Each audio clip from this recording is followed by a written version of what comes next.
I can hardly express the difference between our feelings then and now. Now we might be horrified, perhaps surprised, but not really astonished that war should come, because we are all conscious that war does come, that it has come in the past, and that at any moment it might come again. But in 1914 there had been no war for how long? 50 years? More? True, there had been the Great Boer War and skirmishes on the northwest frontier, but those had not been wars involving one's own country. They had been large army exercises, as it were, the maintenance of power in far places. This was different. We were at war with Germany.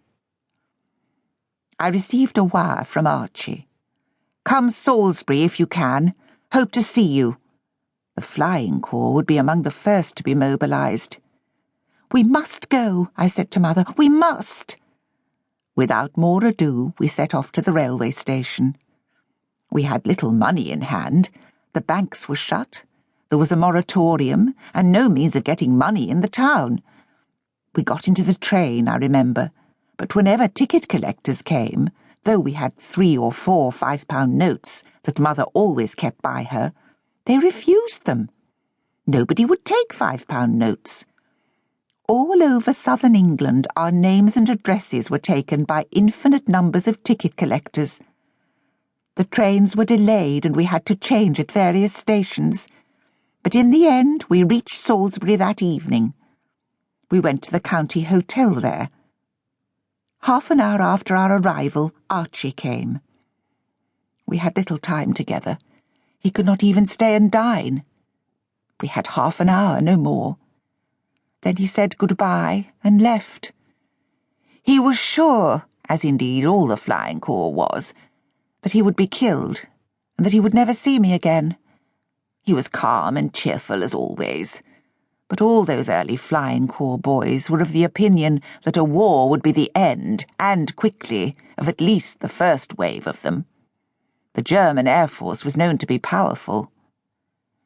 I knew less, but to me also it came with the same certainty that I was saying goodbye to him. I should never see him again, though I too tried to match his cheerfulness and apparent confidence. I remember going to bed that night and crying until I thought I would never stop, and then, quite suddenly, without warning, falling exhausted into such a deep sleep that I did not wake till late the following morning. We travelled back home, giving more names and addresses to ticket collectors. 3 days later, the first war postcard arrived from France.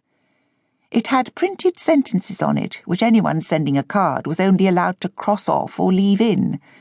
Such things as "am well," "am in hospital," and so on. I felt when I got it, for all its meagre information, that it was a good omen. I hurried to my detachment in the VADs to see what was going on. We made a lot of bandages and rolled them, prepared baskets full of swabs for hospitals. Some of the things we did were useful. Far more of them were no use at all, but they passed the time. And soon, grimly soon, the first casualties began to arrive. A move was made to serve refreshments to the men as they arrived at the station. This, I must say, was one of the silliest ideas that any commandant could possibly have had. The men had been heavily fed all the way along the line from Southampton, and when they finally arrived at Torquay Station, the main thing was to get them out of the train, onto the stretchers and ambulances, and then to the hospital. The competition to get into the hospital, converted from the town hall, and do some nursing had been great. For strictly nursing duties, those chosen first had been mostly the middle-aged, and those considered to have had some experience of looking after men in illness. Young girls had not been felt suitable. Then there was a further consignment known as ward maids, who did the